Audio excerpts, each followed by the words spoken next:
Amado Padre Celestial, te damos las gracias, Señor, por este día. Gracias a Dios porque nos ha regalado otro día de vida, Señor. Nos has permitido descansar durante la noche, levantarnos durante el día, Señor. Y todo el día, Señor, sabemos que nos has acompañado.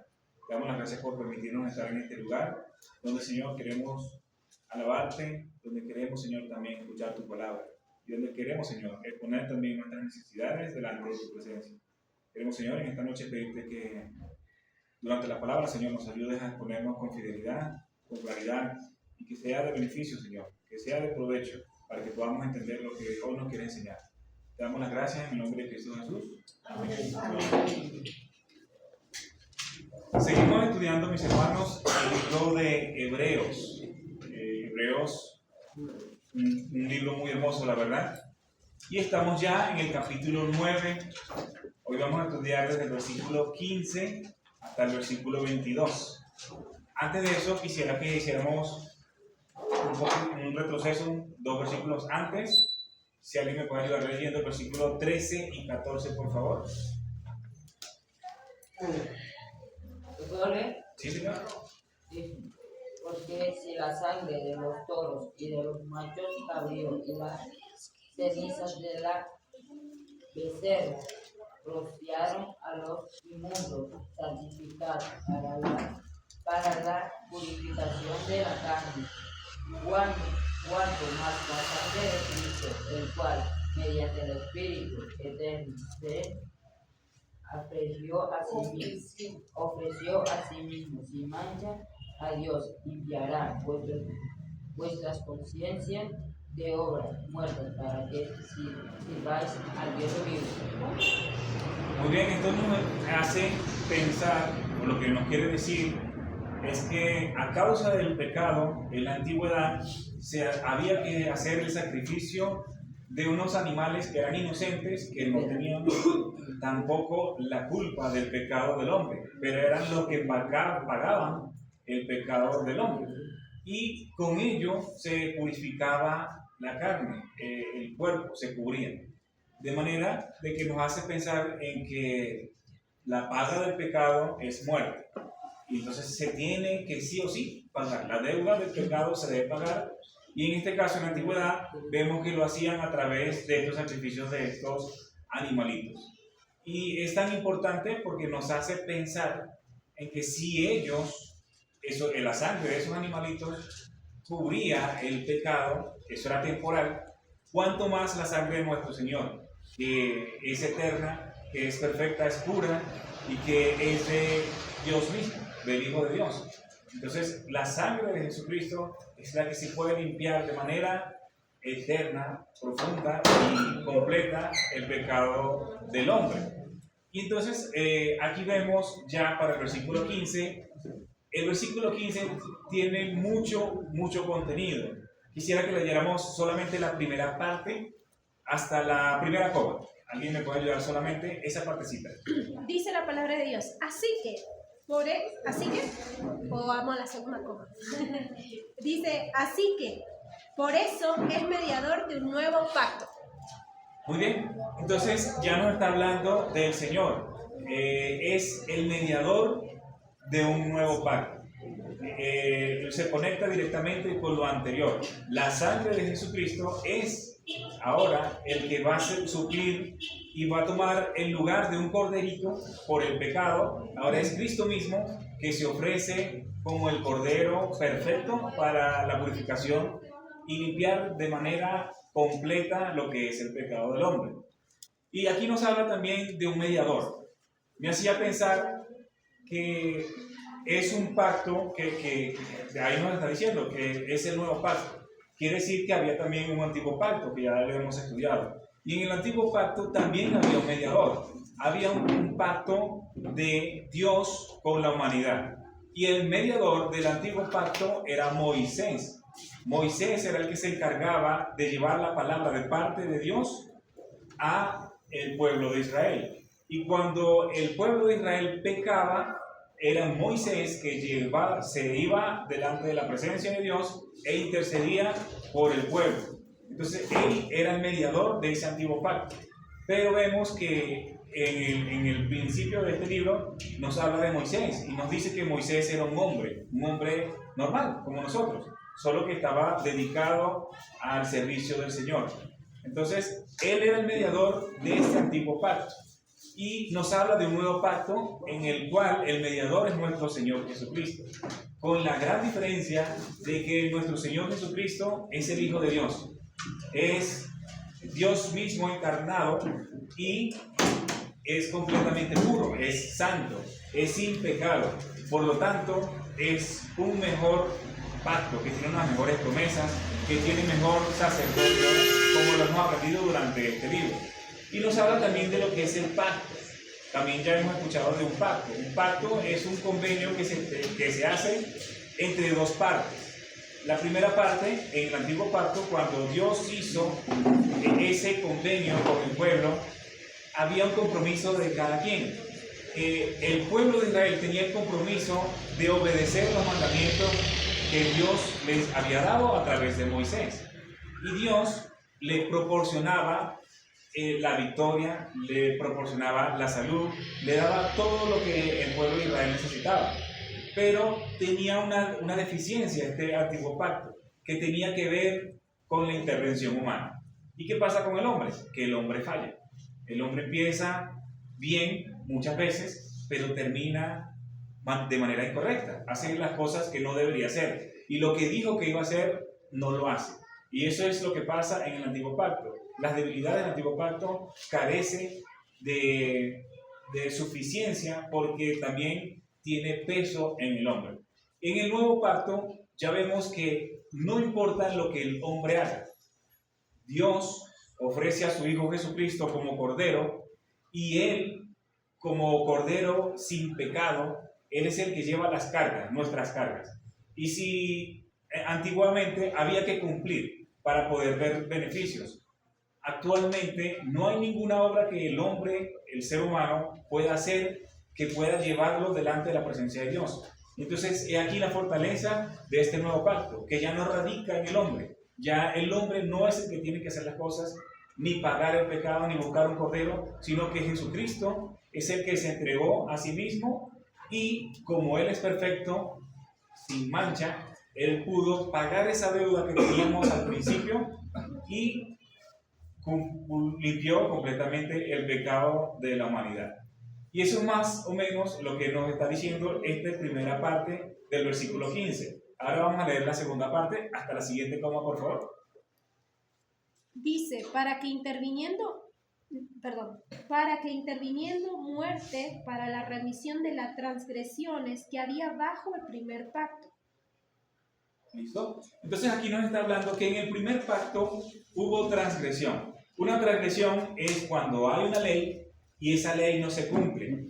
De manera que al no cumplirse se está incumpliendo y se transgrede. Es decir, que no se está obedeciendo esa ley. Y al haber una transgresión de la ley, eso es pecado. Y el pecado debe pagarse con la muerte. Entonces vemos que hay muerte a raíz del pecado. Y para que la vida pueda ocurrir ya en el nuevo pacto, igual tiene que haber muerte. Pero en este caso la muerte es del Señor Jesucristo. Y lo más bonito acá es que sin Cristo nadie puede ser salvo, ni siquiera los de la antigüedad. Aquí nos está hablando de la transgresión de aquellos del antiguo pacto. Es decir, que los pecados que se cometieron antes de que Jesucristo viniera nunca fueron pagados.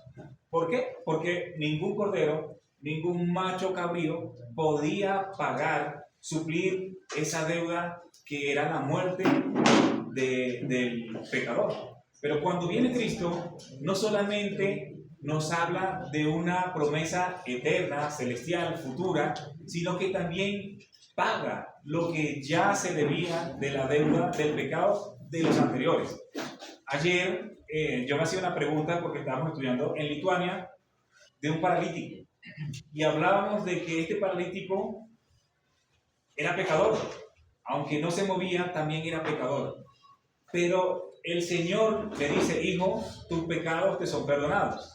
Y me hizo reflexionar porque no había derramamiento de sangre. Y el Señor le dijo, tus pecados te son perdonados. Pero el Señor no había muerto. ¿Cómo perdonó los pecados de ese paralítico? Lo mismo que estamos diciendo ahorita.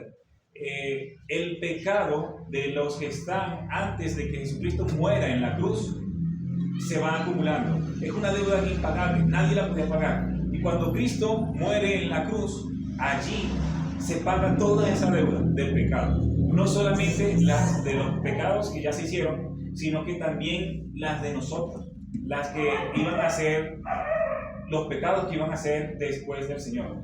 La sangre del Señor es tan poderosa que funciona fuera del tiempo. Si nosotros entendemos, el tiempo va de manera secuencial. Existe el pasado, nosotros no lo podemos cambiar, pero ya ocurrió. Pero el Señor Jesucristo sí puede pagar esa deuda que ya fue del pasado. Y todo aquel que puso la mirada en aquel que había de venir, entonces también es justificado y puede entrar a la presencia del Señor, porque el Señor es el que limpia los pecados. Y mi hermana, ¿me hace favor la siguiente frase? Sí, Señor. Dice, los llamados reciban la promesa de la herencia eterna. Entonces acá ya nos está hablando de los llamados. ¿Quiénes son los llamados? Aquellos que creen en Cristo son llamados. Todos estamos llamados a estar, a participar del reino del Señor. Y hay unas promesas celestiales, que es la vida eterna, estar siempre con el Señor y estar limpios del pecado sin tener que recurrir a aquellos sacrificios de la antigüedad.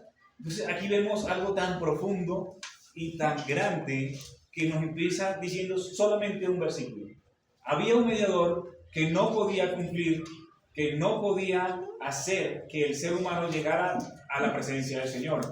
Había muerte de animalitos inocentes, porque no tenían la culpa del pecado de la humanidad, pero que no bastaba para que la reconciliación con el Padre fuera completa. Vemos entonces que hay una transición de un pacto a un nuevo pacto, donde Cristo es el mediador, pero donde Cristo también es el Cordero, que nos hace aceptos delante de Dios. Ya nosotros no tenemos que morir por nuestros pecados, sino que Cristo murió y pagó lo que yo debía pagar. Una vez Cristian le preguntaba a mi esposa sobre ese versículo, la paga del pecado es muerte. Y él decía, entonces, ¿el que muere ya pagó la deuda?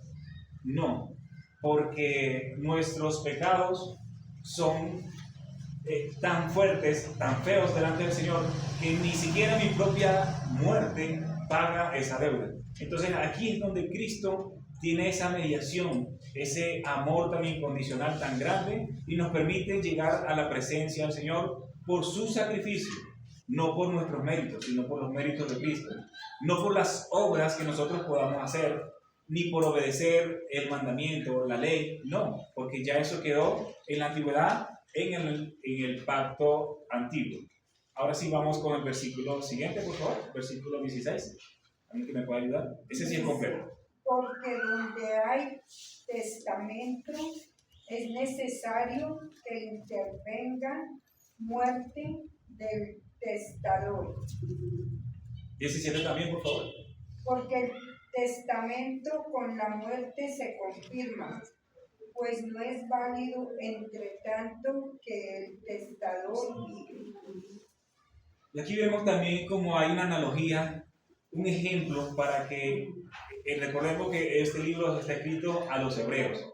Los hebreos se habían convertido a Cristo, pero estaban con la ley todavía. Ellos estaban pensando que las dos cosas se debían unir.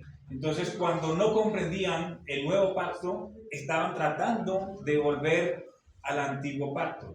Y aquí nos habla entonces de un testamento.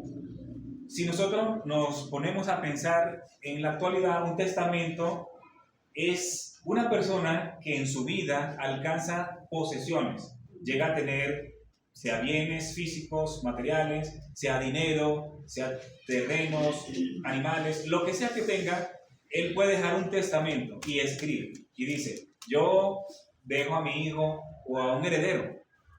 Y entonces él deja las posesiones que él tiene a otra persona. pero solamente esto se va a hacer efectivo cuando esa persona muera. Es decir, que ninguna persona viva que haya dejado un testamento, el testamento solamente se aplica y se efectúa cuando esta persona muere.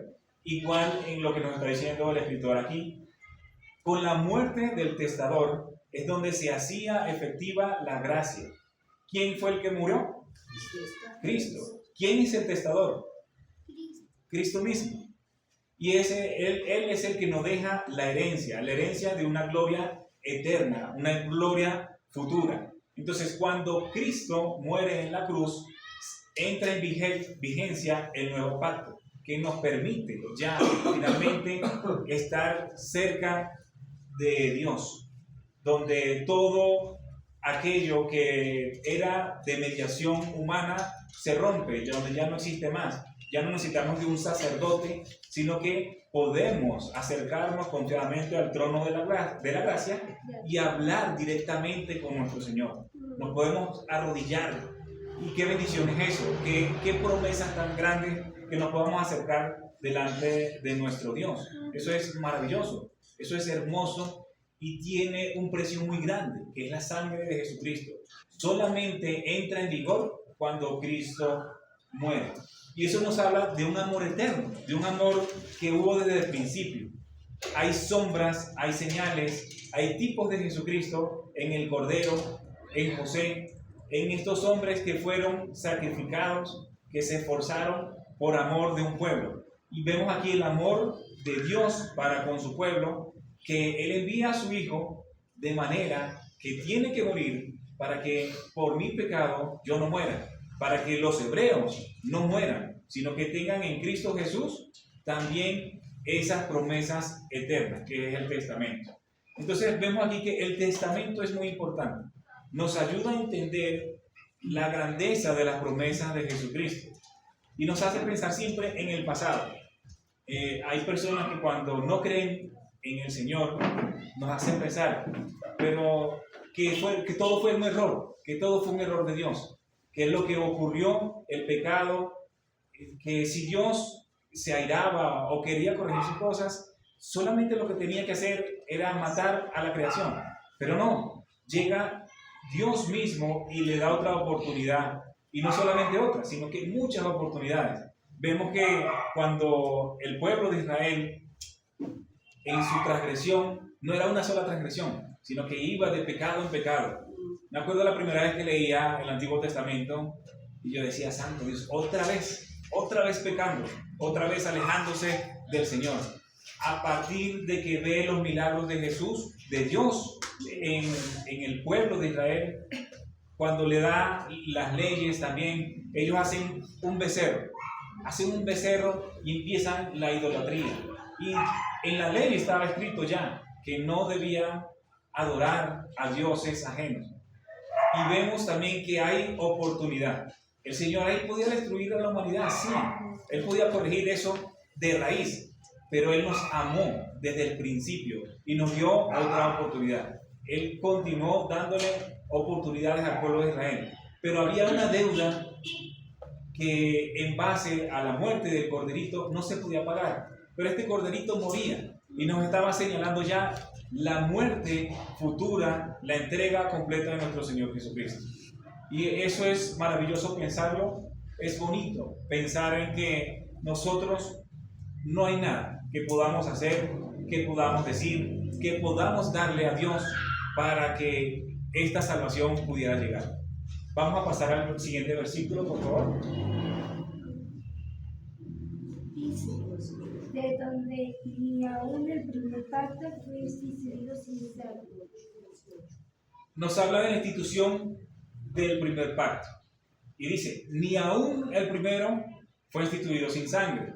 Es decir, que cuando Dios hizo el pacto con la humanidad mediante Moisés, hubo también derramamiento de sangre.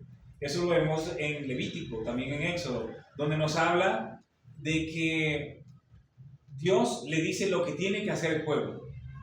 Y habla también de que hubo derramamiento de sangre, donde un animalito fue muerto y donde Moisés arrojó sangre, dice que se salpicaba sangre al pueblo. pero también al tabernáculo. Nos habla de ese lugar donde Jesucristo, donde Dios iba a permanecer en la tierra. Entonces la sangre hizo que ese pacto tuviera validez, pero era insuficiente. Pero ya nos habla de lo que venía al futuro. También tenía que haber derramamiento de sangre en el nuevo pacto. En el antiguo pacto fue un cordero, fue un macho cabrío, fue un animalito que murió y que por su sangre se roció. Y vemos entonces en el versículo siguiente, que si me ayudan por favor, versículo ya 19 creo. Porque habiendo anunciado Moisés todos los mandamientos de la ley a todo el pueblo, tomó la sangre de los becerros y de los machos cabríos con agua, lana, escarlata e hisopo, y roció el mismo libro y también a todo el pueblo. Ahí vemos lo que ocurrió. Vemos que hubo el derramamiento de la sangre de un animal. Quisiera que me acompañaran también, por favor, en Éxodo, capítulo 32, y que leamos el versículo 31 y el 32. Éxodo 32, 31 y 32.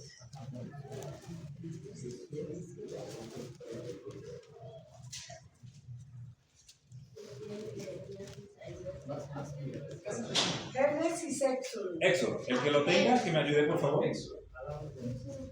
Entonces oró Moisés a Jehová y dijo: te ruego pues este pueblo ha cometido un gran pecado, porque se hicieron dioses de oro, y que perdonen ahora su pecado, y si no, tráeme ahora del peligro que han escrito. Aquí nos está hablando más bien de la mediación de Moisés.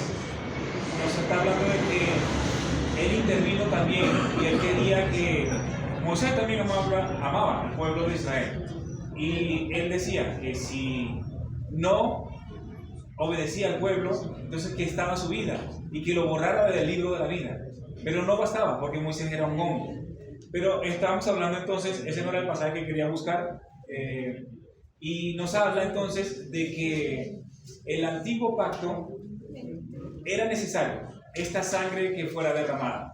Vemos aquí que Moisés, él está poniendo su vida por el pueblo de Israel, pero no bastaba. Y vemos cómo en el caso ya del nuevo pacto sí era suficiente la sangre de nuestro Señor Jesucristo. Vamos a leer el versículo 19 de otra vez Hebreos 9. Porque habiendo anunciado Moisés todos los mandamientos de la ley, todo el pueblo tomó la sangre de los becerros, escarlata y de los machos cabríos, con agua, lana, escarlata e hisopo, y roció el mismo libro y también a todo el pueblo. Y el 20, ven por favor. Diciendo: esta es la sangre del pacto que Dios os ha mandado. En la institución del antiguo pacto vemos este protocolo. Esto es lo que se hizo, donde Moisés, como hemos mencionado, la sangre de este animal roció incluso al pueblo. Y aquí se establece ya el primer pacto.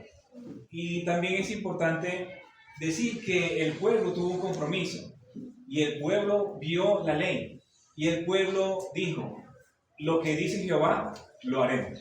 Ellos se comprometieron, solo que después ya no lo cumplieron. Lo que habían dicho que iban a hacer, lo que se habían comprometido, no lo hicieron. Entonces es donde vemos allí la debilidad, la deficiencia de este antiguo pacto. El versículo 21, otra persona que me ayude por favor. 21.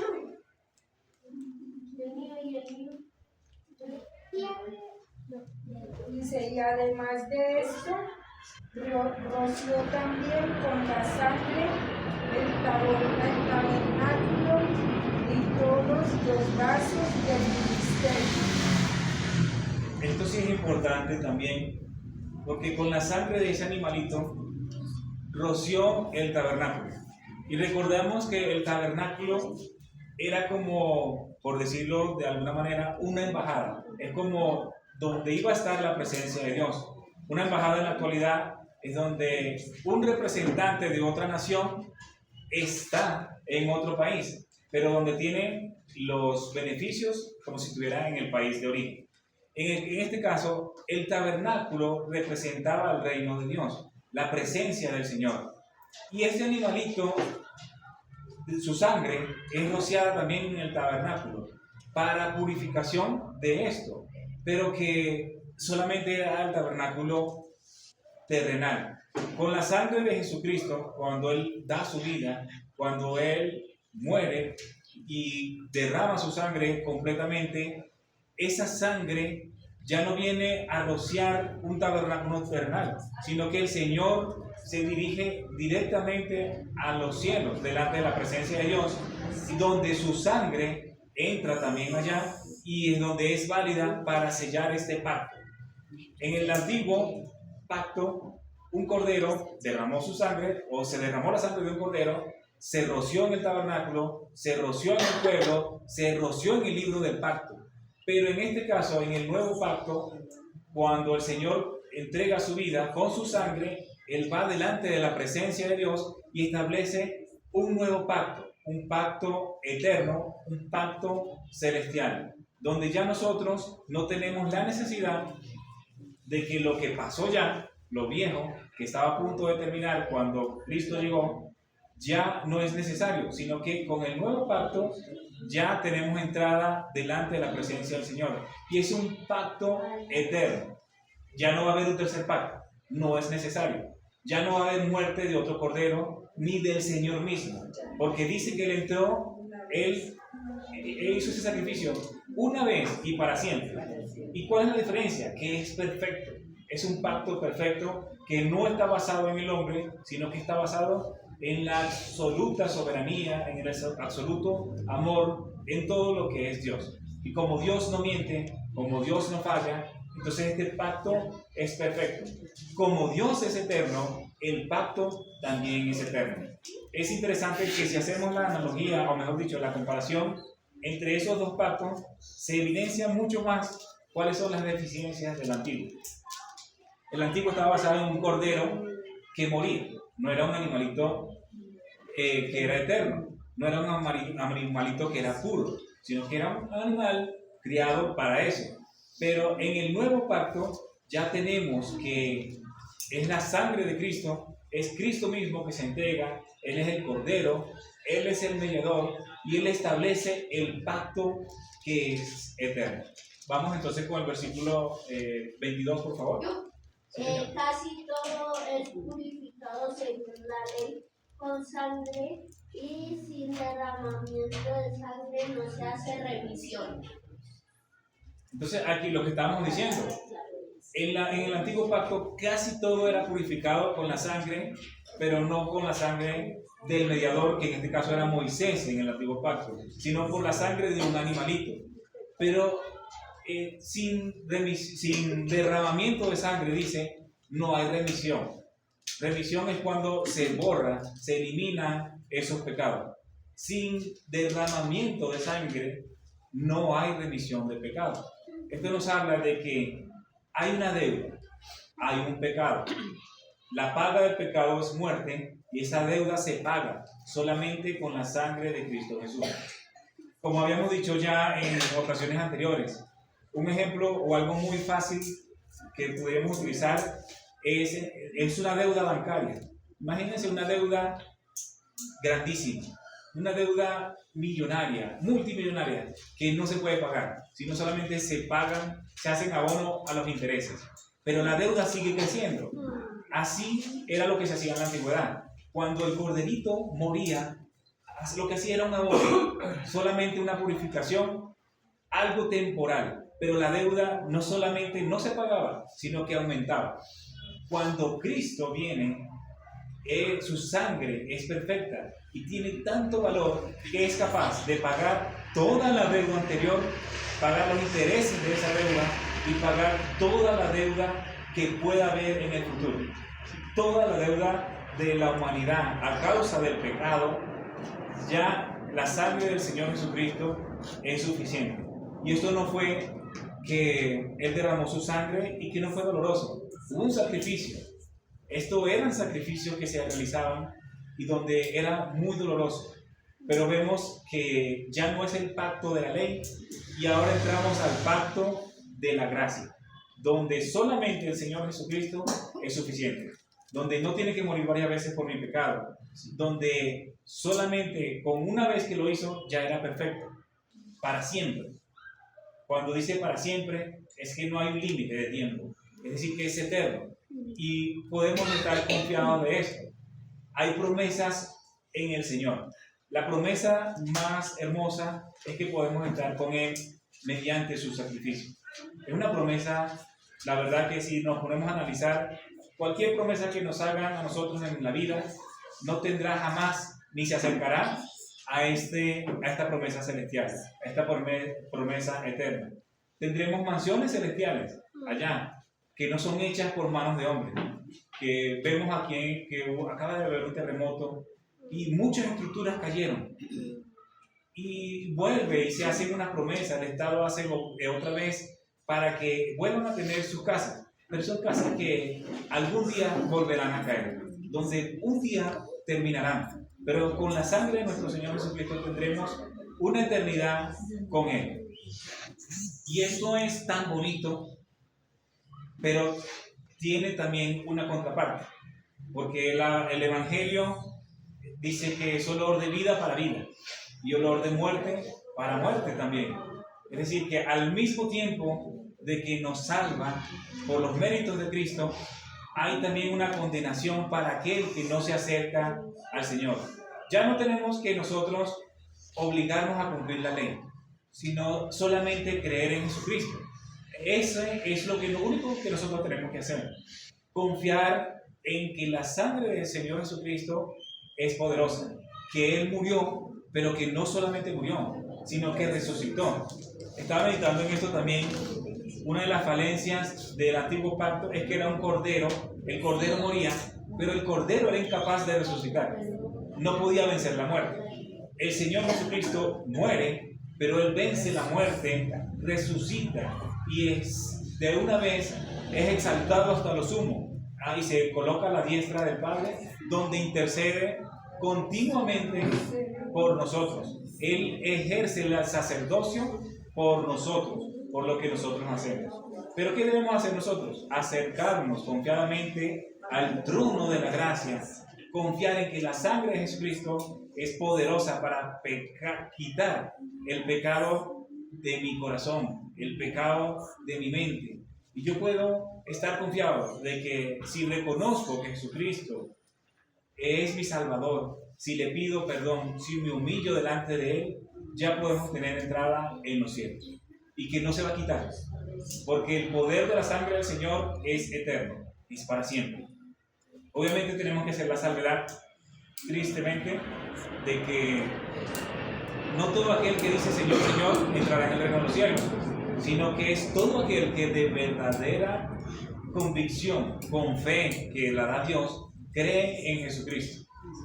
Lastimosamente, en las iglesias mismas tenemos a personas que se congregan, que vienen, que participan, incluso llegan a ser siervos, incluso empiezan a servir, pero ellos no son hijos de Dios. Y yo creo que es algo por lo cual debemos orar mucho, para que el Señor también le dé claridad a aquellos que están engañados, que solamente por una fe prestada, porque mi tío es cristiano, porque mi papá es cristiano, yo también soy cristiano. No, es algo personal. Y dice la palabra del Señor que Él no quiere que nadie perezca y que todos procedan al arrepentimiento.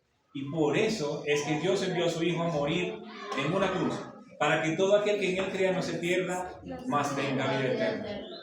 El Evangelio es muy importante y es donde nosotros podemos hacer algo, no para salvarnos a nosotros mismos, sino para que eso que ya nosotros tenemos, la salvación en Cristo Jesús, la puedan tener otras personas. Y compartir la palabra del Señor es hacer la voluntad de Dios. Y eso es lo que nosotros debemos hacer también como iglesia. Buscar la presencia del Señor, mantenernos fieles a Él, no apartarnos de su presencia, porque en su presencia es donde está la protección. Como ahorita cantábamos del Salmo 91, el que está cerca del Altísimo es el que tiene la protección. Pero nosotros no tenemos mérito alguno, no tenemos nada que hacer para comprar una salvación. No porque yo venga a la iglesia voy a ser salvo. No porque yo venga, haga el aseo, porque toque la guitarra, porque cante, voy a ser salvo. No, eso es una forma de agradecimiento, es un servicio, es algo que a mí me llena de gozo. Uno piensa muchas veces que cuando sirve al Señor, uno es el que está haciendo. No, uno está recibiendo las bendiciones del Señor, porque está haciendo el servicio del Señor, y en eso hay gozo, y en eso hay crecimiento. Yo quisiera dejar este tema hasta aquí, recordando que el antiguo pacto era solamente una sombra del nuevo pacto que era perfecto y eterno en Cristo Jesús.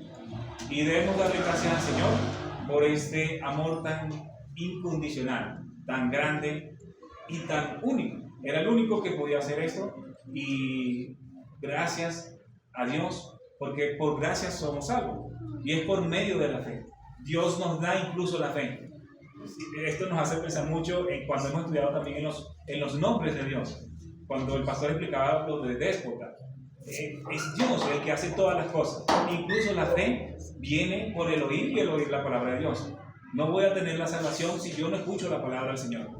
¿Sí? La salvación vendrá solamente por fe.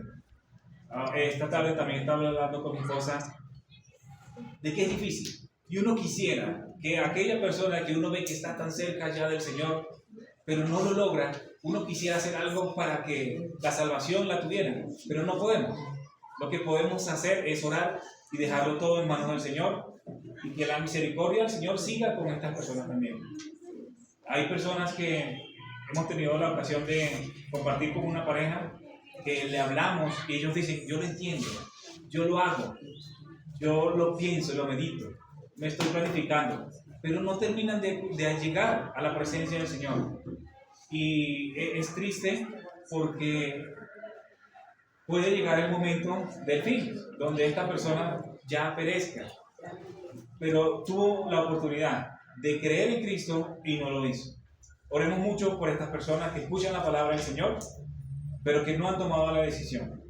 Llevémoslos ante la presencia del Señor para que ellos puedan tener esa oportunidad. Vamos a orar. Gracias, Señor. Gracias, Dios, te damos por este día.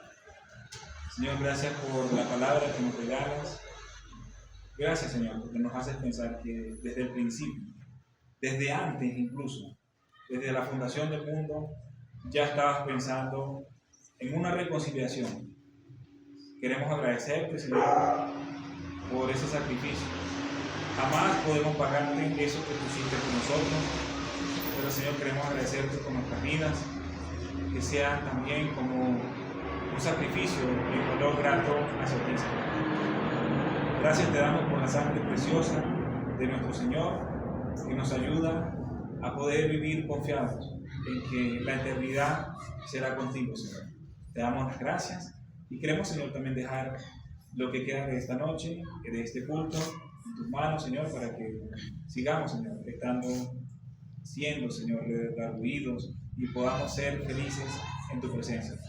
Gracias te damos en el nombre poderoso de nuestro Señor Jesucristo. Amén.